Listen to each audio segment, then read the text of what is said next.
Party. అన్నిటిని ఒకే ఘాటుని కట్టడం correct కాదు. ఏది రైట్ అదే అది రైట్ అనాలి, ఏది రాంగ్ అయితే అది రాంగ్ అనాలి.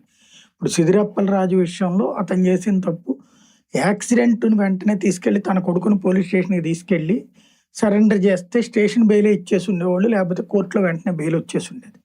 ఎందుకంటే కొత్తగా ఎల్ఆర్ తీసుకున్న కుర్రోడు చేసిన యాక్సిడెంట్ అన్నది. అలాగే ఆ కుటుంబానికి పరిహారం ఇచ్చి ఉండేవాడు, అది పాజిటివ్గా జరుగుండేది.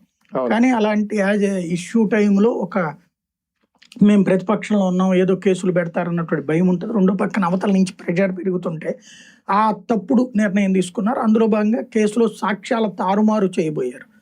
అది ఖచ్చితంగా క్రైమ్.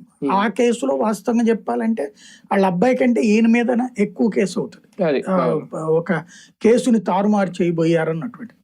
కాబట్టి ఆ ఆస్పెక్ట్ లో చూసినప్పుడు ఇంకోటి, జగన్ నిజంగా అక్కడికి వెళ్ళినప్పుడు మాట్లాడిన మాట 18 ఏళ్ళ లోపు అన్నాడు. అది జరిగితే అసలు వాళ్ళ నాన్నకి ఇంకా చాలా సీరియస్ అవుతుంది. కాబట్టి నడుస్తుంది. ఆ విషయంలో సిదిరప్పల రాజు తప్పు ఉంది కాబట్టి అతన్ని అరెస్ట్ చేయడంలో తప్పేం లేదు. తమ్మినేని సీతారాం విషయంలో అది సివిల్ డిస్ప్యూట్ ని, అది కూడా దాన్ని ఏమంటారు, సివిల్ సూట్ నడుస్తుంది. సివిల్ సూట్ నడుస్తున్న కేసుని క్రిమినల్ కేసుగా మార్చడం ఖచ్చితంగా కుట్రపూరితమైనటువంటి కేసు. అందులో వీళ్ళు ఏ డబ్బులు ఇవ్వకుండా, ఇప్పుడు మనం ఎవరైనా నొక్కేయాలి అనుకున్నాడు అనుకుందాం, వీళ్ళు నొక్కేయాలనుకున్నప్పుడు అవతల ఉన్న వాళ్ళకి డబ్బులు ఇయ్యరు కదా. ఒక మహిళ పేరుతో 37 లక్షల రూపాయలు డబ్బులు ఇచ్చి కొనుక్కున్నారు. ఆ మహిళ ఇంకొక అతనికి సంబంధించినటువంటి భూమిని వాళ్ళ అమ్మాయిని అని చెప్పి తను రాయించుకుని అక్కడ కాగితాలు తెచ్చుకుంది. తను చీటర్.